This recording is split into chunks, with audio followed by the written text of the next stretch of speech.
Thank God for the nice weather. Thank God for each one of us. Hello, people of the Lord. Are there online? Salamat sa Ginoo. And praise the Lord for this another Sunday that we are able now to hear His Word. And I pray that our hearts are ready to receive the truth that God will tell us this morning. Let us now come to the Lord in prayer. Oh God, we are thankful of your goodness and faithfulness to all of us, oh God. Thank you for sustaining us in spite of many challenges that we face in this life. Yet, we could say that you are faithful. You are our Father in heaven who sustains us, gives us grace. Thank you so much, O Lord. And I pray, Father God, that as we listen to your word this morning, give us understanding and grant us grace to apply these practical truths that we are about to learn. In Jesus' name I pray. Amen. So our text this morning is taken from Hebrews chapter 13, verses 1 to 6. Let me read it for you. Let the love of the brothers and sisters continue. Do not neglect hospitality to strangers, for by this some have entertained angels without knowing it. Remember the prisoners, as though in prison with them, and those who are badly treated, since you yourselves are also in the body. Marriage is to be held in honor among all, and the marriage bed is to be undefiled. For God will judge sexually immoral and adulterers. Make sure that your character is free from the love of money, being content with what you have. For He Himself has said, I will never desert you, nor will I ever abandon you. So that we confidently say, the Lord is my helper. I will not be afraid. What will man do to me? These are the texts, and I pray that the Lord will speak to us this morning. One of the blessings in level 1 is that the preacher will no longer wear mask as much as possible. No? Can you maka-understand ba mo sa kuha? It's not easy. But thank God for this opportunity, and being part of a church is a great blessing. Okay, if I could tell you what happened to my life this week, it's a roller coaster ride, as a minister, because last week I was able to minister to the parents who had lost their son. And I was able to sympathize with them. I was able to preach the gospel, the Word of God, and I hope the Word of God will bring comfort to their lives. And I was also the one who gave message to the funeral, and I pray that God will comfort them. And I also witnessed this week 6 newly married couples. We had our mass wedding, and I was happy to see all those faces, those smiles, and they have made their commitment to each other. And it was also fun and a blessed thing to behold these couples exchanging vows together. And of course, I was also able to witness a newly married couple. Okay, their marriage was on the top of the mountain. I was blessed by the view and the surroundings, and of course, the people that I was with during that time. It's a great privilege, And this is one of the blessings to be part of the kingdom of God. Why? Because we are able to sympathize to our brothers and sisters. We're able to show love to them. Church is essential. And that's why we need to understand that Jesus Christ gave His life for His church. And as a church, we need to exercise love towards our brothers and sisters in the Lord. And that's why my message this morning is all about two facets of brotherly love. Yes, we understand that a Christian, we need to love one another. We need to exercise love for our brothers and sisters in the Lord.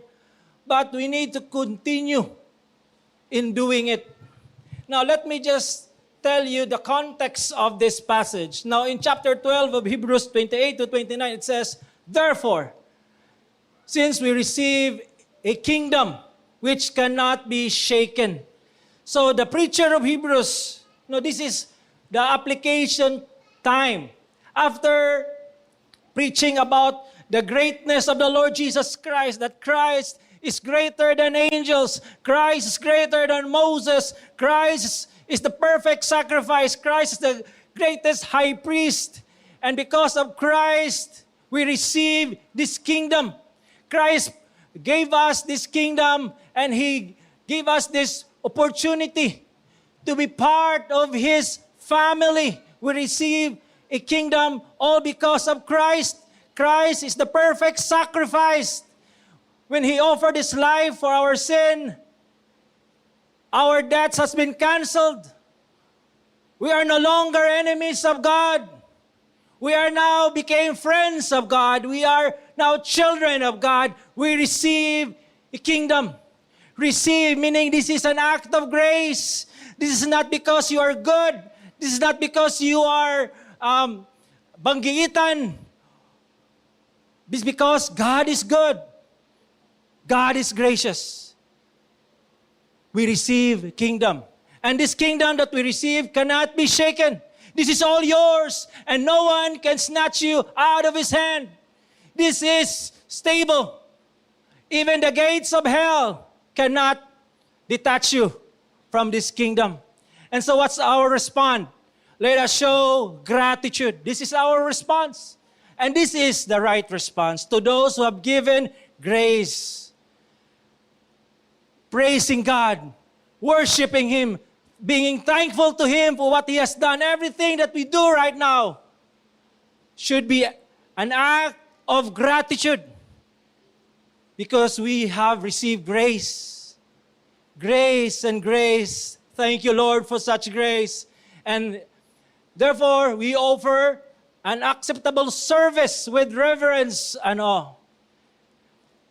In Ephesians 2:10, we are God's workmanship, created in Christ Jesus to do good works. God has given us opportunity to serve Him. Since we are part of His family, every children of God has a duty, responsibility to serve God. And our attitude should be in reverence and awe. And the author of Hebrews reminds us that God is holy. God is a consuming fire. He is the perfect judge, and His holiness will consume every impure. But thank God, because of Christ, we are made holy. God made us acceptable to Him. We are clothed with His righteousness. And God will no longer pour out His wrath upon us, because the wrath of God has been settled by Christ on the cross. That's why, praise the Lord, all glory and honor to God. Now, yes, of course, that's our vertical, kind of response of this grace of God. But we have also this horizontal, meaning our love towards our brothers and sisters. And this morning, I will just tackle two kind of points. Okay? Continual acts of kindness, and secondly, constant acts of admonition. This is the kind of love that we must show to our brothers and sisters in the Lord. Okay, in Hebrews 13:1 says, let love. This is our response, love. Love is all over the Bible. Jesus Christ promotes love. Okay? And the object of our love is the brothers and sisters. So this passage is primarily addressed to those who are in the kingdom. To those people who have been redeemed by Christ, we must show love towards them. They are our brothers and sisters. And Jesus Christ in John 13:34 and 35, this is the Last Supper, and this is His command to His disciples. And this is not a new command, but Christ repeatedly gave this command to His disciples. A new commandment I gave to you, that you love one another, telling to His disciples, just as I love you, you are to love one another. By this, all people, meaning all, even unbelievers, non-believers, they will notice you, that you are my disciples if you love one another. Jesus Christ sets the standard here. As disciples of Christ, as His followers, the primary evidence that we belong to His kingdom, that we are a true Christian, is our love to our brothers and sisters in the Lord. Christ did not say, you are my disciples if you memorize 1,000 verses. Bagsak na tanan. If you achieve doctorate, master's degree, and all those things. No.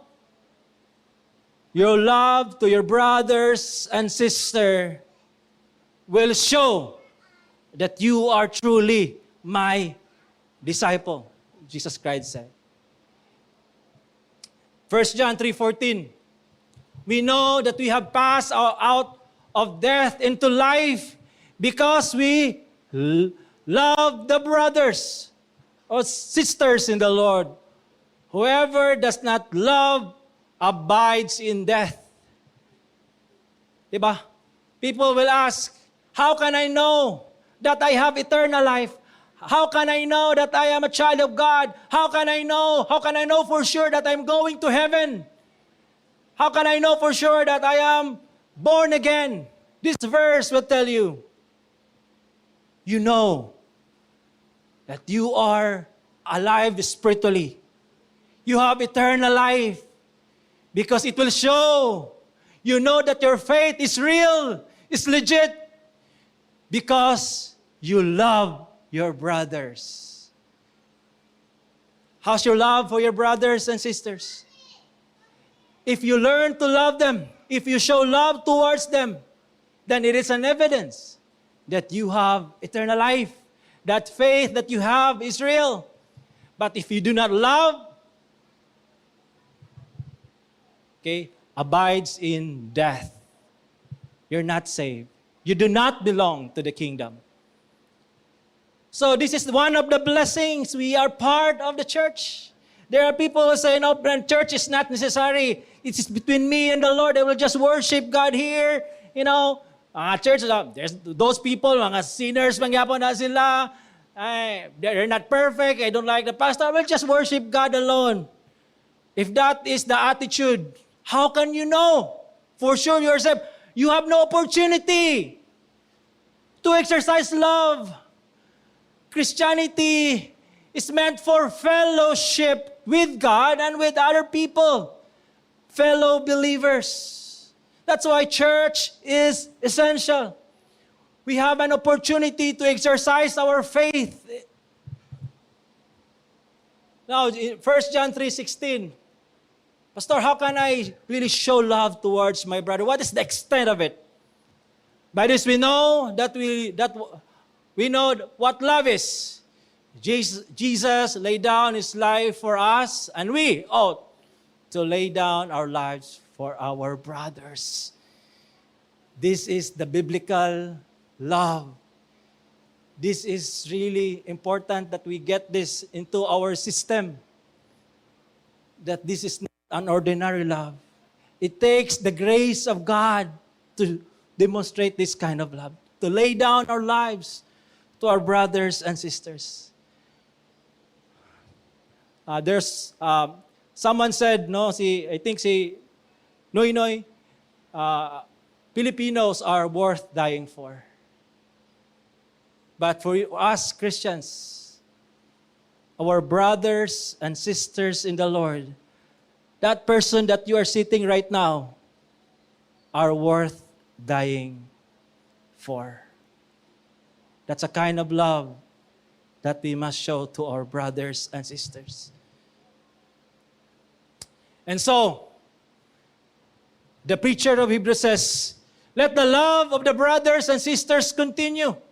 So in other words, they are already practicing this. There are times that they are already exercising this kind of love. But the preacher admonished them to continue doing it. Continue. Do not stop. Do not hinder. Just continue showing that love regardless of the circumstance, regardless of the pandemic, regardless of the crisis. Do not stop showing love to your brothers and sisters in the Lord primarily. Of course, this love will be extended to those who are outside the kingdom. But primarily, this kind of love must be felt and shown by our brothers and sisters in the Lord, by the brethren. Continue. So, what are the things that we must continue? Continual acts of kindness. Point number 1, A, hospitality must constantly practice. It says in verse 2, do not neglect hospitality to strangers. For by this some have entertained angels. Do not neglect hospitality. So, during the early church, okay, persecution was rampant. Some of the brothers and sisters were dispersed to different places. And some of them experienced tremendous difficulties in life. Who will receive these brothers and sisters in the Lord who has lost their homes, who fled from the Roman government? Who will accommodate them? Do we expect Romans will accommodate them, the tax collectors, the Pharisees? Or you, Christian, do not neglect hospitality. Receive them. Receive them. Hospitality means love of strangers, meaning these are unfamiliar people. People that you don't know, yet the Bible commands us to show love to them by being hospitable towards them. Okay, you may ask me, Pastor, how? How can I show hospitality towards strangers? I am not a sanguine. My personality is reserved. This is not about personality. This is about obedience to God. Leviticus 19:34, you shall treat the strangers who sojourns with you as native among you. You treat that person, even though you're not familiar with that person, and you know that that person is your brother and sister in the Lord, you treat them as your kababayan. How will you treat your kababayan? Diba? And then not just that, you shall love him as yourself. How do you love yourself? You feed yourself. You clean yourself. You provide shelter to yourself. Diba? This is the same way how you would treat strangers among you. Romans 12:13, when God's people are in need, be ready to help them. Always be eager to practice hospitality. Diba? Thank God, the borders of different countries have been opened. Our economies has opened. We welcome foreigners. Welcome to Philippines. The restriction is wala na. Children can go and play. We are open. How about your homes right now? How about your homes? Are you opening now your borders for wider groups. Pastor, marag kan sa ta karon, chill lang sa ta. Come on. This verse is for us. Always be eager to practice hospitality. There are many ways you could accommodate the stranger, a brother and sister that you don't know. You know what? One of the blessings why I'm in GCAF is that when the first time I came here, maybe that was 2001, my mother invited me. Yes, I was impressed by the music. I was impressed by the atmosphere. But one thing that attracts me, that I felt, is the hospitality of the believers. They smile at me, and I would smile at them. Okay? It's very they are very accommodating. And it was the first time in my life that I was accommodated that kind of way. And when my wife and I got married, we were invited to be part of a wider group for a married couple. And I was young people, so I didn't know much of this married couple in this church. But we obey the Lord. This is one of the ways for us to grow. And so, there was a wider group in, I didn't know, Capistrano, somewhere there, Gusa, Kugman, Gusa. And we were hesitant. What if? There's what if. Mga, para ba ni sila? Mga high-end. But you know what? We obeyed God, and then when we reached that place, abi na ko istrikto. Dili man day, naong raman day ang istrikto. But sa personal, they were so loving, accommodating. Yes, we felt the love of God. And you know what? This is the kind of virtue we must practice as a church. And the Bible says, continue doing it. Do not stop doing it. Yeah, we find ways, even in the midst of pandemic, we must practice hospitality. And what's our attitude? Show hospitality to one another, what? Without grumbling. Grumbling. Yes, when you receive guests to your house, you have to adjust. You will become the front desk officer. You will be the waiter. Yeah, mama, papa pa ka. This is an additional load for you. That's why many Christians, no, not in our house, so gubot, so messy. There's grumbling. But you know what? This is a Christian love. So, remember, your homes, it's also a place for you to practice showing love to your brothers and sisters by opening your borders. So anyone who professes faith in Christ must practice hospitality, for it is a mark of true Christianity. Second thing,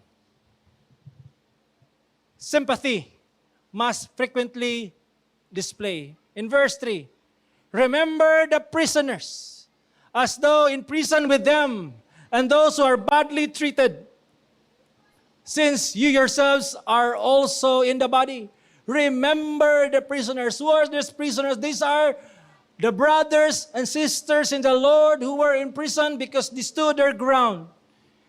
They preached the gospel. And the Roman government, even the leaders of the Jewish community, put them in prison. They were in danger. They were in difficult situation. They were in prison because of their faith in Christ. And the preacher said, remember them. Sympathize with them as though you are in prison with them. And not just them, but even those who are badly treated, since you yourselves are also in the body. There are also brothers and sisters who are badly treated. Okay? They were hurt by the people. Their properties were confiscated by the government because of their faith in Christ. Remember them. Nguban gipapahawa, gipalayas. Remember them. Sympathize with them.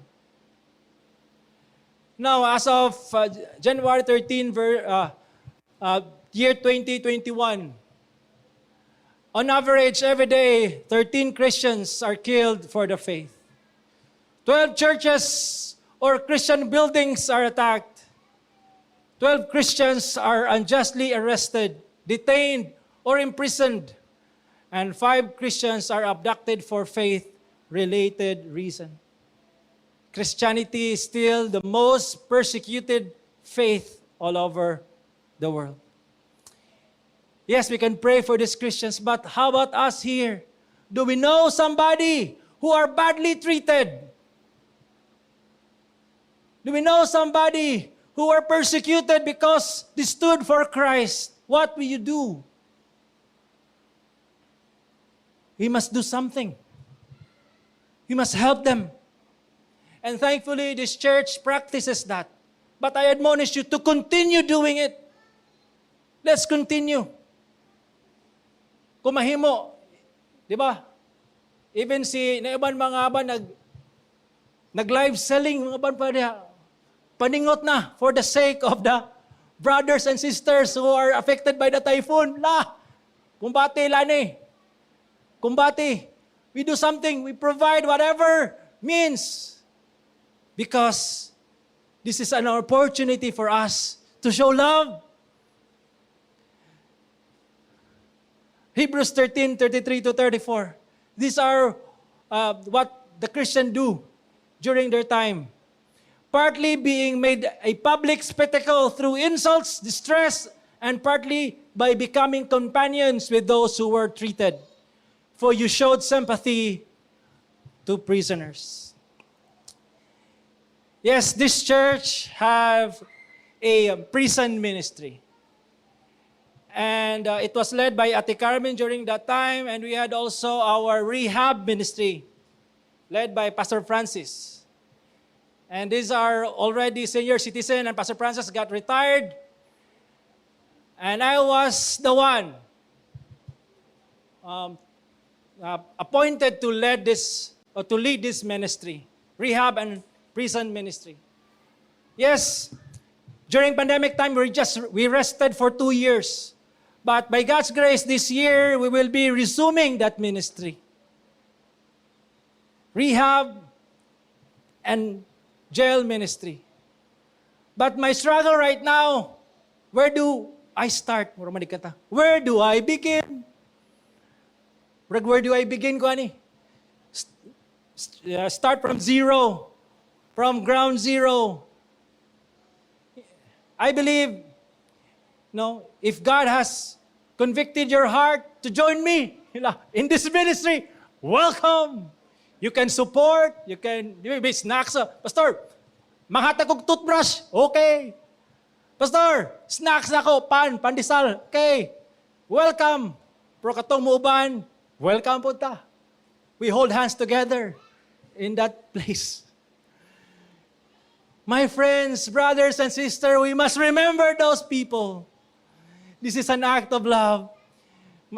Jesus said, if you just love those people who will love you back, even non-believers will do that. If you just accommodate people whom you want to accommodate because they are clean, even non-believers do that. Show love to those who can't repay you back. Prisoners and these bad-treated individuals won't pay you back. And it's an act of true love towards them. Now, William Barclay gave us wisdom, how we could sympathize with them. Mercy is the ability to get right inside the person's skin until we can see things with our eyes. That's why we talk to them, we understand them, we try because we can't relate to them. See things with their eyes, think things with his mind, and feel things with his feelings. Di ba? Mga, ano naman sa mga psychologists naman sila. But this is how we should offer love towards them. Di ba? When somebody got into accident or maybe went to hospital as a wider group, as brothers and sisters in the Lord, diba? It's difficult sometimes. What will I do? So may wamang ko na piyang. Wamang ko na unsa, mo ko'y sakit, I'm healthy. I'm well. How can I sympathize? Yes, you can. See things with their eyes, think things with their mind. What's going on in their mind in this very moment? How would they feel, and you could show sympathy towards them. Now, let me remind you with a parable, because this is very connected to the parable of Jesus. And this is what happened when Christ comes. There was division between goats and sheep. Goats are those who are unbelievers, and those who are fake believers. Those are goats. And sheep are those who are true believers, Christians, legit Christians. And then Christ said, the king will say to those, he's right, meaning the sheep, come, you who are blessed of my Father, inherit the kingdom prepared for you from the foundation of the world. And then the king said, for I was hungry, you gave me something to eat. I was thirsty, you gave me something to drink. I was stranger, and you invited me. Naked, you clothed me. I was sick, you visited me. I was in prison, you came to me. And the sheep said to the king, when we see you naked, Lord, when we see you sick and in prison. And the king replied, truly I say to you, as you did it to one of the least of these brothers, you did it to me. My brothers, fellow believers in Christ. So every time you welcome visitors to your home, you are welcoming Christ.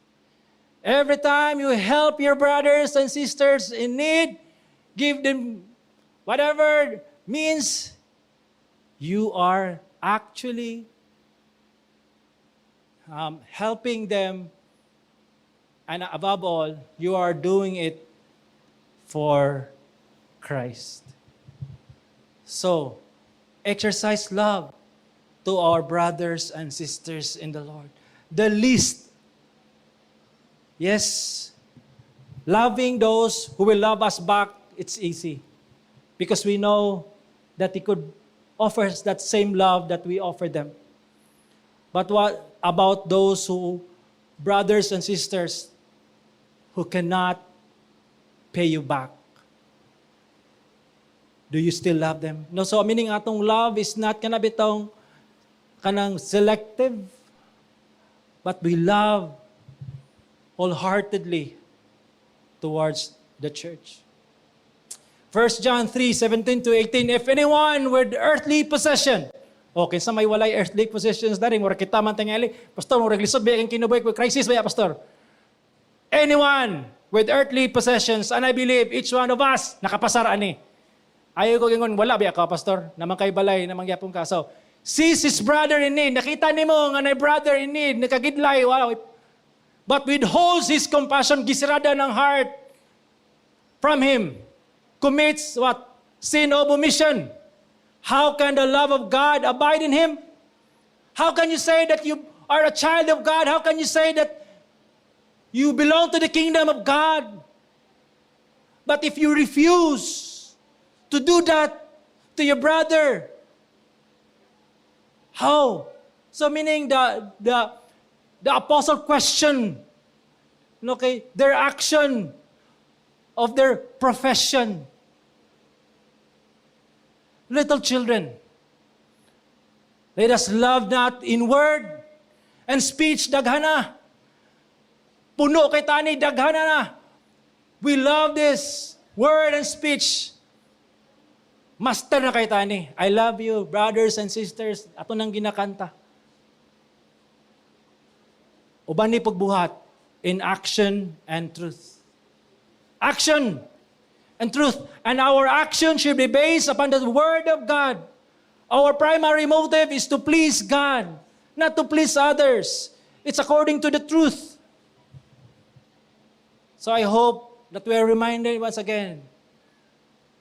Acts of compassion to the least of the brethren is a determinative factor of those who are in the kingdom of God. Acts of compassion. Now, secondly, constant acts of admonition. Muna ni karon. Muna ni ang maduguan nga part. Verse 4, marriage is to be held honor among all, and the marriage bed is to be undefiled, for God will judge the sexually immoral and adulterers. Immorality must persistently avoided. There is admonition. Yes, we show love by compassion, but the other side of the coin is to show love through admonition, rebuke, correction to our brothers and sisters in the Lord. The preacher here is reminding them that God is the ultimate judge. Now, Jesus Christ in Matthew 5:28 to 29 gave this teaching. But I tell you that anyone who looks at a woman to lust after her has already committed adultery. Why Jesus Christ told this teaching? Because the Pharisees, the teachers of the law, for them, committing adultery is the act, only the act. But Jesus Christ interprets the law with this. Yes, you may not have committed that act, but if you have lusted in your mind, in your heart, you have already committed adultery. And Jesus said, if your right eye causes you to sin, gouge it out and throw it away. It is better for you to lose one part of your body than for your whole body to be thrown in hell. This is radical.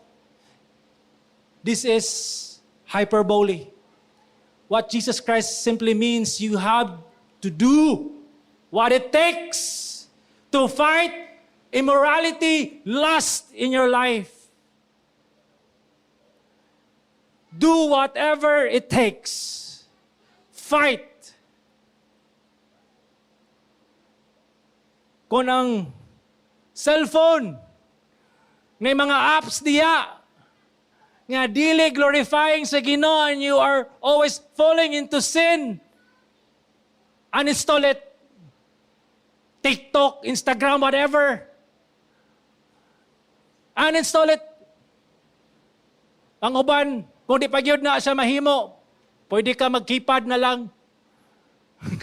Mabuhi ba gyapon ka? Yes, mabuhi ka. Mabuhi gyapon ka. Do whatever it takes. Okay? Ang password nimo sa cellphone, i-share sa mo ang asawa o bana. Okay? Ay, kahadlok. Ipahulamang imong cellphone sa uban para naka-accountability. Whatever. Do whatever it takes. Nganong ay man? Because, di ba, everything begins with seeing. Di ba? Unsa may ginabuhat karon sa mga advertisement. Di ba? Ang advertisement is elastosil. Pangpikit og dingding. Pero ang gagunit, unsa man? Di ba? Because kabalo sila that it attracts attention, especially for a man. And the act of adultery begins with seeing. David, King David, when he was on his palace, he saw the woman. and his passion were not controlled, committed adultery. So, 1 Corinthians 6:9. Do you not know that wrongdoers will not inherit the kingdom of God? So again, do not be deceived. Neither the sexually immoral, nor adulterers, nor idolaters, nor men who have sex with men. Do not be deceived. Do not say, it's okay. This is a new generation. Everybody's doing it. Do not be deceived. Submit to the Word of God. This is what the Word of God says. And I have to submit, even though my feelings, doesn't feel about it. Just submit, because your heart is deceiving you if you do not submit to it. Do not be deceived. Do not be deceived. We are easily deceived. But we have to fight, we have to feed our minds with the truth of God. Now, how do we combat sexual sins? Quickly lang yun isa. Flee from sexual immorality. Flee. Dagan.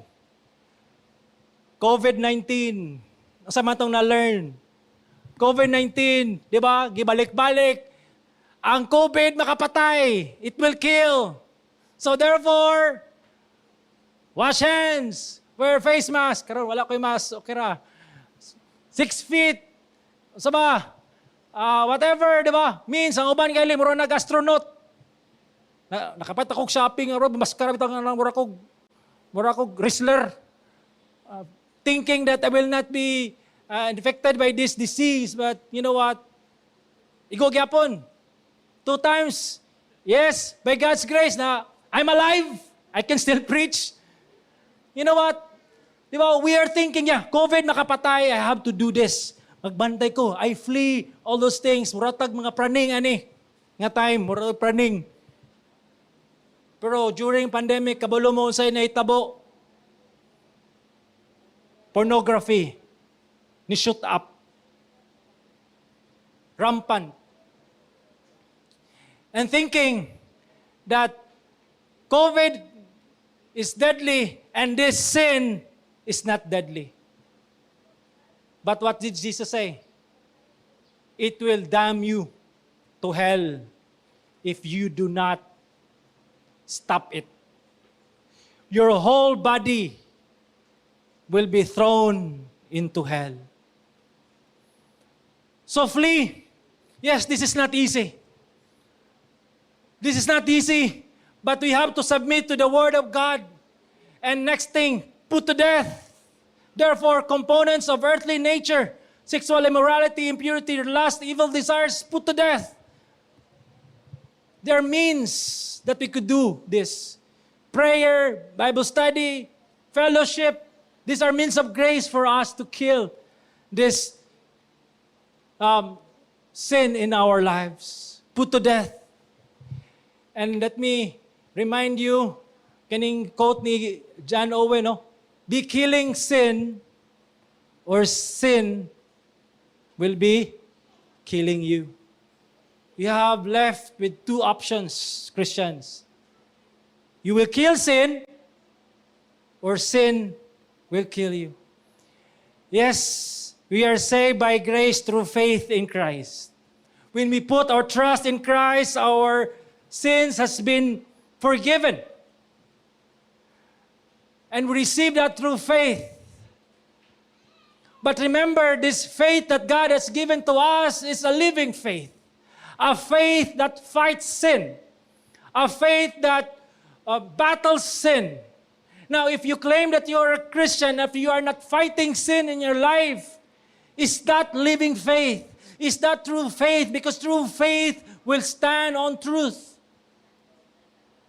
We have to kill sin in our lives. Yes, as long as we live in this life, we are exposed with different evils in this world, and there are times that we commit sin. But the grace of God is there for us. But as a true Christian, we need to battle this daily. That's the true faith that we have in Christ. Kill sin, or sin will be killing you. By the grace of God, we can do this. And lastly, idolatry must be shunned, tirelessly shunned. Make sure that your character is free from the love of money. Free from the love of money. Now, King Solomon, one of the richest person during his time, the richest person during his time, and the wisest of all, he said, whoever loves money has never enough. Whoever loves wealth is never satisfied with his income. This is meaningless. And therefore, Colossians 3:5, put to death, therefore, the components of your earthly nature. Greed, which is idolatry. Why does the preacher include this? Because as Christians, we are prone with this temptation. Sexual immorality and materialism. And these are constant in our hearts because we are still in this fallen world. But again and again, we are reminded to put to death.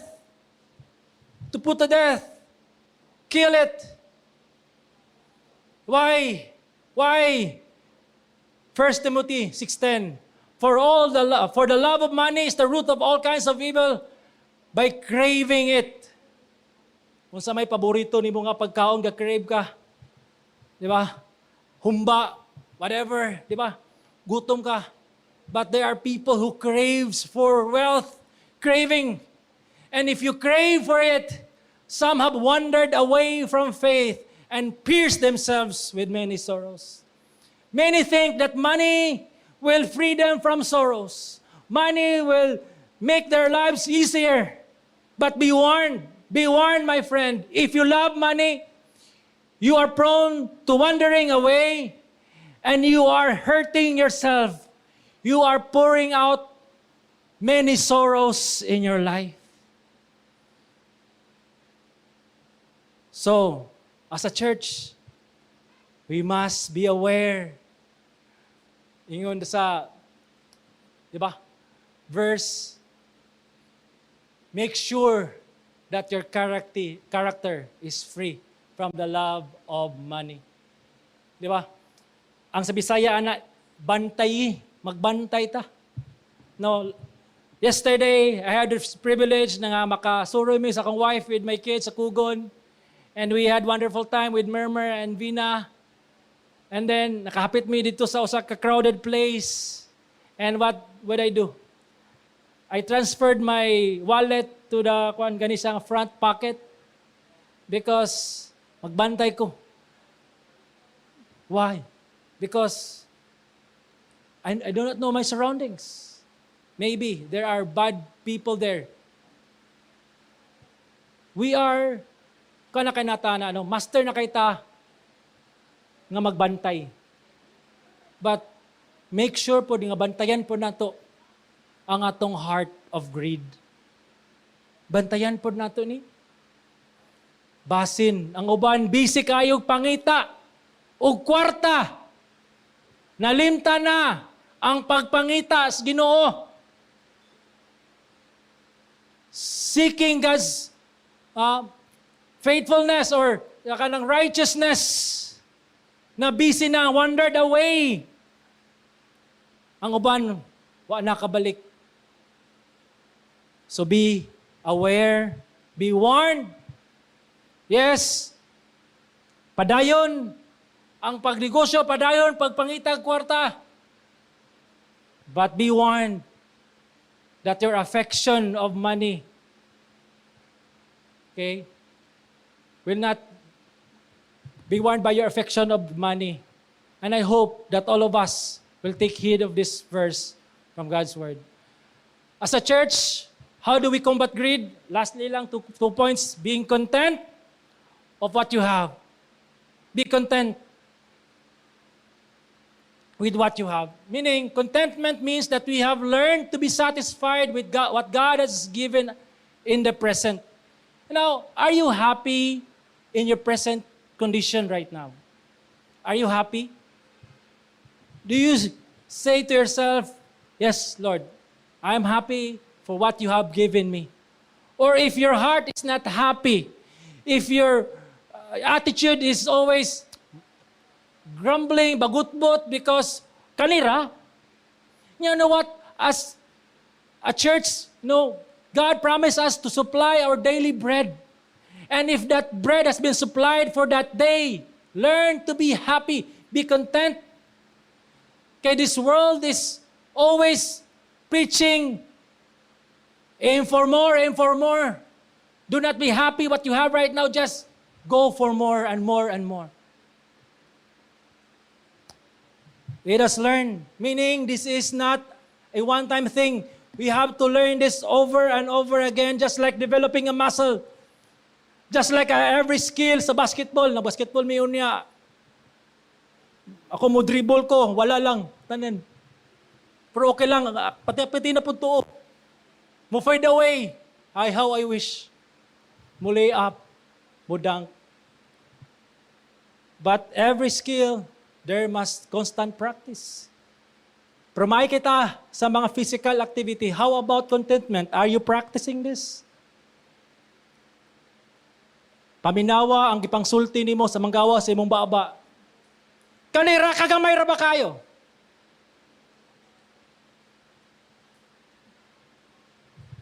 Magbagot-bot. Learn to be grateful for what God has given you. Your daily bread. That's the bread that God has provided you. Be thankful. Philippians 4:12-13 says, I know what is to be in need, and I know what it is to have plenty. Ingon ni Paul, I have learned, I have practiced this, I have learned this already. It doesn't matter whether I am in need, it doesn't matter when I am in plenty, my attitude is the same. Grateful yapon ko sa Ginoo, mapasalamaton yapon ko sa Ginoo, joyful yapon ko sa Ginoo, dili maapektuhan akong pag-worship, dili maapektuhan akong pag-lead wider group. I'm thankful. Thank God for that particular attitude. I have learned the secret of being content in every situation, whether well-fed or hungry, whether living in plenty or in want. I can do all things through Him who gives me strength. You can practice contentment every day. Yes, it's possible. Yes, you can. Because God can. In our own strength, we can't do this. Why? Because in our fallen state, contentment is not in our dictionary. We want more and more and more and more. We devour for more. Trust God's faithfulness. To combat greed, secondly, trust God's faithfulness. In verse 5 says, for He Himself has said, I will never desert you, nor I will never abandon you. Trust God's faithfulness. Greed, materialism, it's an act of unbelief. Why? Because you're trusting yourself, trusting money more than God. And that is idolatry. God has promised you, my brothers and sisters in the Lord, God will never abandon you. God will never desert you. 2 years sa pandemic, how are you right now? Kumusta man ka? Buhi pagyapon ta? Yes. Alive. Kumusta? Nabay pagkaon ng lamisa? Yes. God is faithful. God is faithful. He will never desert you. He will never abandon you. Develop this virtue of gratefulness towards God. Be happy. Be happy. Because God is faithful. God is faithful. And so in verse 6, it says, "The Lord is my helper, and I will not be afraid what man can do to me." How are you right now? Are you afraid? Are you worried in the future? Taas gasolina. Say this, "The Lord is my helper. The Lord is my sustainer. The Lord is my provider. He is the Lord." Declare that. He is your Father. Pastor, lusuda ba kaya ni Pastor? Ay, hospitality, acts of compassion, burag pakyas, baka ni Pastor. The Lord is your helper. He will help you. You are weak, yes, that's good because God is strong. He will sustain you. He said, "I will never desert you. I will never abandon you." Trust God's faithfulness. Let us pray. Lord, thank you so much for these wonderful truths that you have given to us. Thank you, Lord, because even in these difficult moments, indeed, your faithfulness is evident upon us. In spite of the challenges, oh God, we are thankful. Thank you, Lord. Thank you so much. Because you are faithful to us.